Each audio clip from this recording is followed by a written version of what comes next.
Hi everybody, welcome back to Aro Knits and Purls. I am Aro of Aro Knits and Purls. As always, you can find my Ravelry, Instagram, social media, Ko-Fi, whatever information down in the description below, as well as links to any designers and makers I mention. I'm so excited to have you guys back. I'm getting back into the swing of things. As you can see, I finally finished my Petal Party Crop by Samantha Guerin Designs. And it took me a little longer than I would have liked because I kept getting distracted by things and I had so much going on, you know, just life in general. But I'm really excited to have it done because I think it's super cute and flattering. You could see the shoulder seam detail here. And I haven't taken a finished object photo of it yet, but I will soon.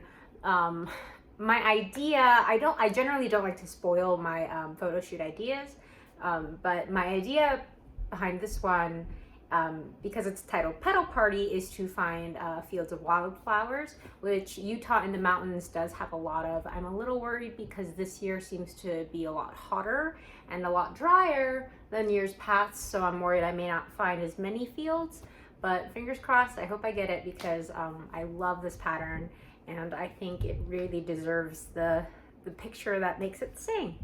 Anyway, so I wanted to share about that. Again, for those of you who don't remember, the yarn is La Bien Aimée, and the colorway is called Winter's Garden.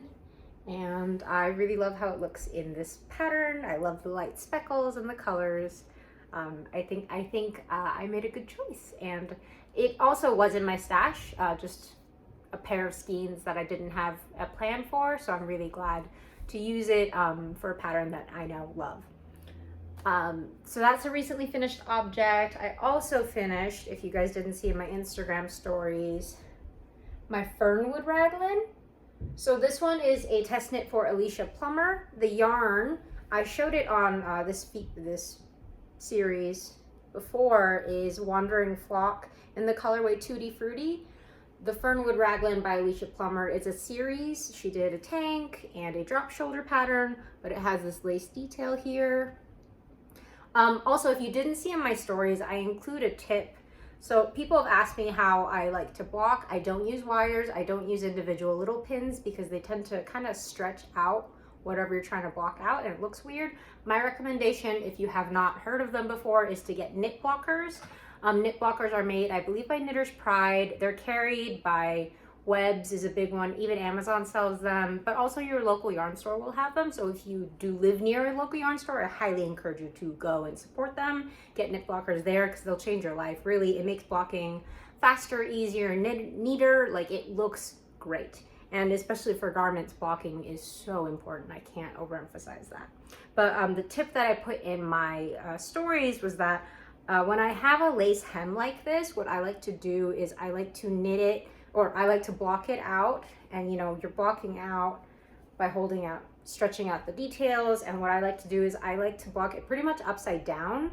I like raise it upside down so that the lace, the weight of the sweater itself kind of stretches out the lace on top, the reversed top, and at a slight angle. Because if you do it completely upside down, it'll stretch out the fabric too much. So you'll get like oddly shaped sweater, especially towards the bottom. But if you do it at a slight angle, it doesn't stretch out as much, but it does stretch out the details enough so that it really captures the details of the lace, which you worked so hard to get.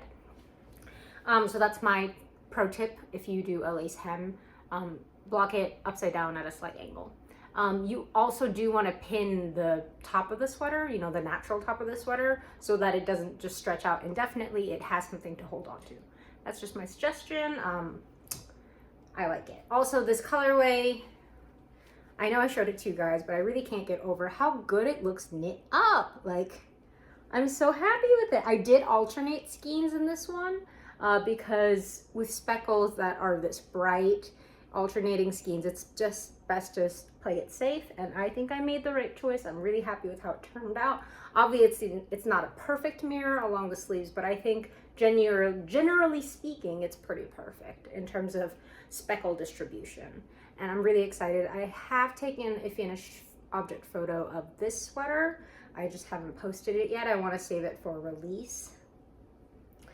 Really quickly, I would like to talk about how to take a finished object photo. I've gotten some questions about like tips, and there are tons of like posing tips on TikTok. I've been told I don't do TikTok, but there's also Instagram tutorials, YouTube tutorials about like how to find your angle, how to position your body and your hands. The most important thing for me though is background. Sometimes I will go just for a simple white wall. Sometimes I'll go for the colored wall that, you know, you see behind me here that my apartment is just painted with. I also try to find themes or inspiration from the pattern itself. For example, if the design looks very beachy, I will try to visit a beach. Like my sister lives in San Diego, so I'll try to save it for that. Or with Petal Party, like it has petal in the name, so I wanted something floral. It's really fun to kind of keep your eyes out for any inspiration that you have in your immediate vicinity. I live in Salt Lake, which is in Utah, and Utah is a very beautiful state. Lots of pretty impressive scenery, but also Salt Lake itself has a really great street art scene. So lots of beautiful murals, and I tend to take a lot of pictures in front of really nice murals that I like. And what's really great about murals is obviously they have an artistic theme themselves. So it's really fun to kind of keep my eye out and spot which theme would go well with what project I have going on. So that's kind of, that's how I do it. In terms of posing, really, like, I just do what comes naturally to me. I notice I do have some go-to poses, and I wonder if other people notice them too. But I don't think that they're distracting. So I'm gonna keep doing them because they seem to work for me. But really, it's just find a way that you feel comfortable in front of the camera. I know not everybody does. And you don't have to be if you don't want to be. Like, I've seen people just post pictures of finished objects just like on a hanger, and that's fine. You don't have to be in front of the camera. But if you would like a modeled finished object shot, you know, just be comfortable, because people will gravitate towards you if you feel comfortable with it. That's my tip about finding backgrounds and posing. But in terms of whips, so because I finished this and Fernwood in a relatively short amount of time from my last episode, I haven't been knitting on a lot of other projects. I did cast on my Bessie crop in the Tupelo Honey I showed you guys, and you guys really liked this color. I got a lot of messages about this color, and I adore it too. But I cast on literally just yesterday. I know I said I was going to cast on last week, but I didn't because I underestimated how much stuff I would have to do. But really, the pattern so far, it's very well written, very clear. I love the way this yarn is working up. And because I'm a little stretched for time this month, I didn't swatch before I started, but I did check my swatch as soon as I got like past the 1 inch marker, and I'm right on gauge. So it worked out in my case. I can't recommend to other people you do this all the time, but I just got lucky in this one. If it was wrong, I would have probably started over, because Jacqueline Sizzlick spends a lot of time on her patterns, and fit is very important to her, so I definitely would have just started over. But I'm weird like that. I don't like to check gauge. I like to live dangerously, at least knitting wise. But yeah, so I really like the way that's working up. It feels great in my hand. I have worked with Swanky Sock from Magpie before, which is what this is, but I really, I think it's the color. Like the last time I used Swanky Sock, it was a white yarn, so the sheen wasn't as clear, obviously, because it's just a white yarn. And you can really see it in this. Like, it's glowing even now. Yeah. I realize I'm wearing the same lip color. Next time I'll wear like a dark lip color so you can see that it actually does suit my skin tone well, but we'll see. Okay, so there's that I'm working on. I cast on the Summer Blooms sweater for Angeli Devon. I told you guys about it in my last episode. I don't have enough to show you now. Right now, I literally just have the ribbing done, but it looks really good so far. Like the color combination, I'm really happy with it. And I have already scoped out a mural that I think would be perfect for it. So already thinking ahead. In terms of the most progress, I think the most progress that has been made on this guy, my blueberry pie, I have actually reached sleeve separation, like just reached sleeve separation. Obviously with cabling, it's a dense fabric that it creates, so it kind of scrunches up naturally. In blocking, it's going to get a lot bigger, but I'm really happy with this so far. Like you could see the detail here. So what's gonna happen with this last nub row, the little bobbles, it's gonna taper off into a teardrop, and then it's gonna be moss stitch all this straight down. So I don't have, you know, inches of stockinette to look forward to, but the moss stitch, I don't do a lot of moss stitch on pattern bodies, so, or sweater bodies, so I'm really excited to do something a little bit different. And it does get rhythmic as well, so I'm looking forward to that. And I'm really excited that I reached this point because it is beautiful. And I love the yarn. Again, this yarn is Camellia Fiber Company in the colorway Camellia, I believe. Now, I did get some new stuff that I wanted to show you guys. The most exciting thing, I'm not going to show you this week. I'm actually going to save it for my birthday episode because it's part of a big announcement. And my birthday is July 31st.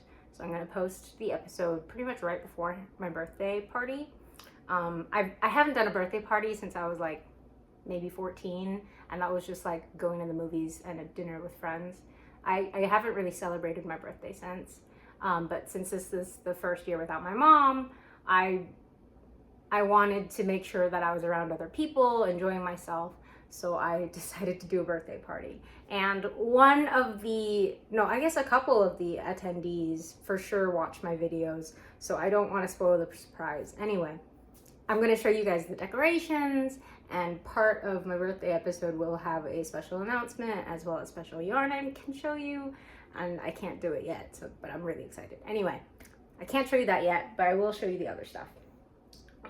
Really quickly, I am casting on this bad boy. This is Madeline Tosh wool and cotton, so 50-50 wool cotton. And I bought it from the Hill Country Weavers website. They updated their website pretty recently, and I love it. It's very clearly laid out. You can, you know, narrow down by weight more easily than you used to. It's really great. But this is my first time using the 50-50 base from Madeline Tosh, and the colorway is copper pink. What I'm going to use it for is Joan Ho has a new summer top. It's you can wear it off the shoulder or let it kind of bunch up into a square neck, but it incorporates, like, I have to sew in elastic in it, which is very new to me. I've never done elastic in a knitwear project, but the design is super cute, and I think it's a really interesting construction. So I'm definitely looking forward to that. And of course I wanted to find a cotton so that it would be more summer appropriate because the cut itself is so summery. I already have a place in mind to do the photo shoot for that, but I don't want to spoil it yet. I just really want to get this done. So I'm casting this on today. It's a lot. I'm at that weird point where I'm casting on a bunch and none of them are at like a super photogenic point that I can like show off to you guys. Hopefully next week I will have a lot more like substantial whips to show you. Then in terms of new stuff, well, Suburban Stitcher just had a massive shop update of leftovers from her recent show. Anyway, she was at a yarn event, and the leftovers she posted on her shop. And if you were on her newsletter, you received a special code for 15% off. And because I cannot say no to myself in the month of July, I got a whole bunch. I got sweater quantity of this colorway, which is screaming my name. This colorway is called Sugar. And as you can see, it's everything I love. It's pink, speckly, it's gorgeous. I've admired this colorway on a ton of different bases before, but I have been gravitating more towards heavier weights lately because my stash previously when I lived in Austin was so fingering weight heavy because just Austin never got cold enough that I could really wear heavy weights. But I'm really excited to have more. Whew. Sorry, the reason I'm sneezing is because when I touched the Suburban Stitcher, I also touched this, and it's mohair, and it makes me sneeze sometimes.